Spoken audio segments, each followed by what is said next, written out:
Origin है। Mesodermal in origin means muscles की जो ओरिजिन हुई है, उद्भव, वो मीजोडर्म से हुई है। अब मीजोडर्मल इन ओरिजिन, इसको समझने के लिए हमें तीनों लेयर्स के बारे में थोड़ा सा जानना होगा, आउटलाइन। तो सबसे पहले यहाँ पे हम डिस्कस कर लेते हैं। ये 3 लेयर एम्ब्रियोनिक कंडीशन में, जब बेबी माँ के यूटेरस में रहता है, उस दौरान का स्ट्रक्चर है। सबसे पहले क्या होता है, सेल्स ऑर्गेनाइज होकर पहले 3 लेयर बनाती है। पहला, इसको बोलेंगे, इन तीनों लेयर को जर्म लेयर बोला जाता है। मैंने यहाँ पे बात की है मीजोडर्मल इन ओरिजिन। मीजोडर्मल का मतलब है ये जो बीच में है, मीजो का मतलब बीच, ये है मीजोडर्म, मीजोडर्म, और ये है एक्टोडर्म, और ये है इंडोडर्म। एक्टोडर्म सबसे बाहर वाली, मीजोडर्म उसके बाद वाली, एंड इंडोडर्म सबसे लास्ट वाली, यानी सबसे अंदर वाली जो इंटरनल लेयर है उसको एंडोडर्म बोला जाएगा। यानी मसल्स की जो ओरिजिन है वो मीजोडर्मल इन ओरिजिन है। ये मीजोडर्म से बनी हुई, बॉडी में जितने भी पार्ट्स हैं वो सारे इन्हीं तीनों लेयर से बनते हैं। सबसे पहले ये 3 लेयर बनती है बॉडी में, उसके बाद सारे स्ट्रक्चर्स बनते जाते हैं। तो ये तो हमें क्लियर हो गया। अगला है 40 to 50% of total body weight, यानी जो मसल्स हैं, मांसपेशियां हैं हमारी बॉडी में, पूरे बॉडी वेट का 40 to 50% होता है इनका वेट, यानी मांसपेशियों का। Number of muscles in body, जैसे हम स्केलेटल सिस्टम पढ़ रहे थे तो वहाँ पे हमने बताया था कि बॉडी में 206 हड्डियाँ होती हैं। उसी तरह से ह्यूमन की बॉडी में 639 मसल्स होती है। मसल्स की संख्या है 639, 639। ये तो इनके कुछ कैरेक्टरिस्टिक फीचर थे। अब उसके बाद हम पढ़ते हैं मसल्स के टाइप। मसल्स 3 प्रकार की होती है। सबसे पहला है स्केलेटल मसल, दूसरा है विसरल मसल, तीसरा है कार्डियक मसल। एक एक करके हम इनके बारे में जानते हैं। सबसे पहले स्केलेटल मसल, यानी जो कंकाल से जुड़ा हुआ होता है, उन मसल्स के बारे में हम डिस्कस करते हैं। स्केलेटल मसल को बोला जाएगा, ये रफ होती हैं, ये नेचर में रफ होती हैं, वॉलेंट्री होती हैं, स्ट्रिप्ड होती हैं, फटीग होती है। कहने का मतलब है rough, voluntary, striped and fatigue, ये पर्टिकुलर एक्सटर्नल ऑर्गन में पाए जाएंगे। एक्सटर्नल ऑर्गन कौन सा है, हाथ, पैर, आंख, यानी जो हम अपनी इच्छानुसार जिनको मूव करवा सकते हैं। इच्छानुसार, जैसे अपने हाथ को मोड़ा फिर फैलाया, मोड़ा फिर फैलाया, तो ये वहां पे पाई जाएंगी जो एक्सटर्नल ऑर्गन है। एक्सटर्नल ऑर्गन, अब एक्सटर्नल ऑर्गन ईयर पिन्ना भी है, लेकिन यहाँ पे ये नहीं है, ये इनवॉलेंट्री है। क्या अपने कान को आप हिला सकते हैं इच्छानुसार? नहीं हिला सकते, इसलिए हम कान के बारे में नहीं बताएंगे, नहीं समझेंगे।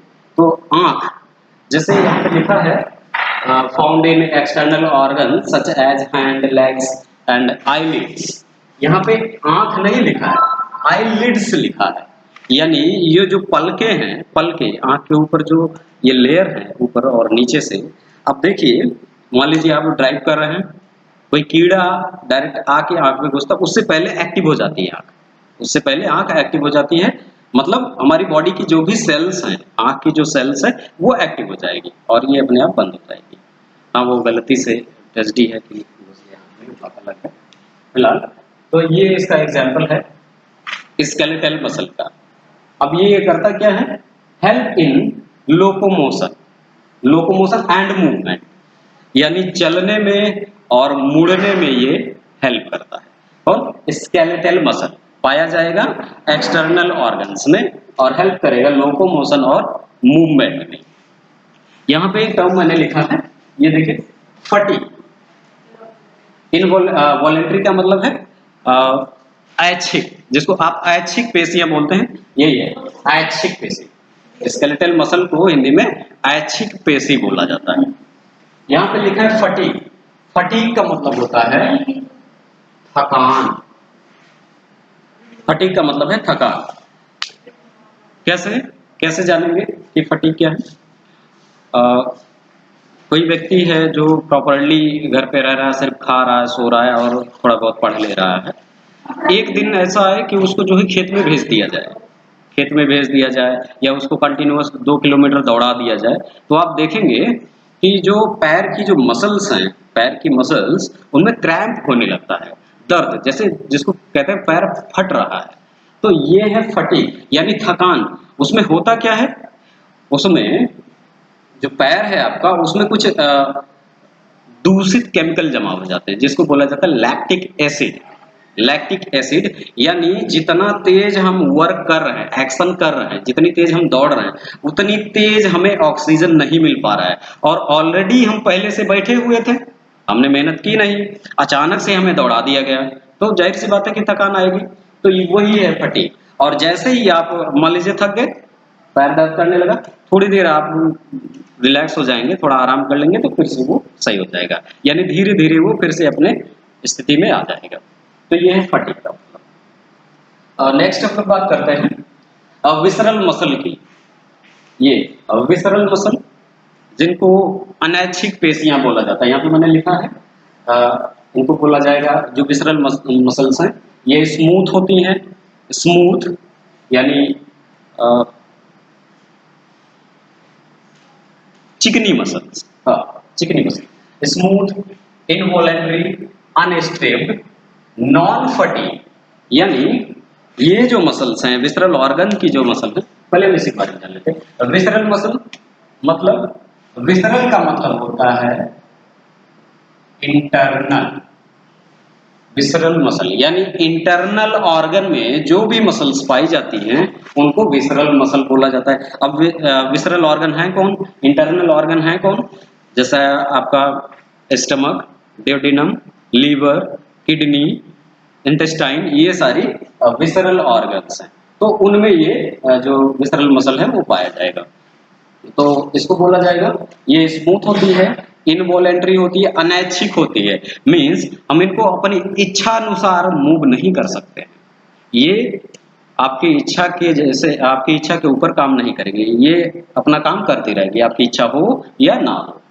अनस्टिल, नॉन फटीग, ये थकती नहीं है, ये थकेंगे नहीं। जैसे स्केलेटल मसल जो था वो हम देखते हैं कि कुछ समय बाद जब हम वर्क करते हैं, एक्शन करते हैं, तो हम थक जाते हैं, फिर रिलैक्स होते हैं, तो फिर से सही हो जाता है। लेकिन ये ऑल लाइफ अपना काम करते हैं, तो ये थकेंगे नहीं, इसलिए इनको नॉन फटीग बोला जाता है। फाउंड इन विसरल ऑर्गन, इंटरनल ऑर्गन को विसरल ऑर्गन बोला जाता है। तो इंटरनल ऑर्गन में पाई जाएंगी, मैंने लिख दिया एग्जाम्पल में एलिमेंट्री कैनाल। मैंने डाइजेशन में आपको बताया था, डाइजेस्टिव सिस्टम में आपको बताया था एलिमेंट्री कैनाल, आहार नाल, एक ट्यूब है जिसमें सारे सिस्टम जुड़े हुए हैं। अब जैसे आपका लीवर हुआ, स्टमक हुआ, ड्यूडेनम हुआ, रेक्टम हुआ, इंटेस्टाइन हुआ, स्मॉल इंटेस्टाइन, लार्ज इंटेस्टाइन, तो ये सारी चीजें एलिमेंट्री कैनाल के अंतर्गत आती हैं। तो ये सारे विसरल ऑर्गन्स हैं जिसमें विसरल मसल्स पाया जाता है। इनका एक और नेचर होता है, ये सीलियरी होती है, यानी इनमें सीलिया पाया जाएगा। मान लीजिए ये हमने ओइसोफेगस का स्ट्रक्चर बनाया, ओइसोफेगस का यहाँ पे इस तरह से छोटे छोटे सीलिया पाए जाएंगे। सीलिया का मतलब है रोम, रोम बाल जिसको कह सकते हैं। अब जैसे मान लीजिए हमने फूड को निगला, फूड को हमने स्वैलो किया, ओइसोफेगस में वो पहुंचेगा, तो ये सीलिया हम जानते हैं कि पूरी एलिमेंट्री कैनाल कॉन्ट्रैक्टाइल मसल की बनी हुई है। कॉन्ट्रैक्टाइल है यानी इसमें डायलेशन और सब्कुचन की प्रोसेस होती है सॉरी। तो ये क्या करेगा, ये जो सीलिया है कॉन्ट्रैक्शन के कारण ये इस तरह से बीट करता रहेगा, इस तरह से, और ये फूड को जो बोलस है उसको धीरे धीरे नीचे की तरफ पुशअप करता रहेगा। इसलिए फूड जो है ऊपर से नीचे की तरफ जाएगा और उसको क्या बोला जाएगा, पेरिस्टालिसिस यानी पेरिस्टालिटिक मूवमेंट। तो ये है विसरल ऑर्गन के कुछ नेचर। नेक्स्ट हम बात करते हैं cardiac muscle.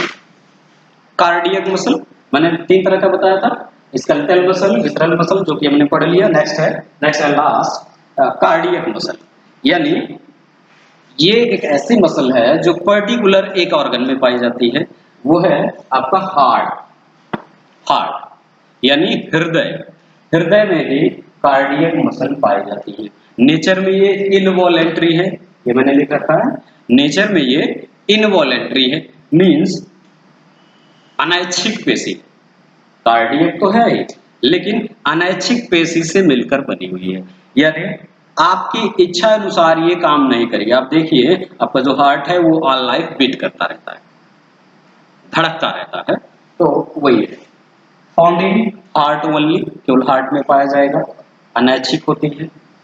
It is not regulated directly by nervous system. इसका एक मेन कैरेक्टर है, एक इंपॉर्टेंट कैरेक्टर है, क्या लिखा है, it is not regulated directly by nervous system, यानी ये नर्वस सिस्टम से डायरेक्ट रेगुलेट नहीं होता, इनडायरेक्टली रेगुलेट होता है। अगर ये डायरेक्टली रेगुलेट होता तो ये ऐच्छिक में आ जाता, इसलिए ये नहीं होता है, इसलिए ये अनैच्छिक है, और ये कार्डियक मसल केवल हार्ट में पाया जाएगा।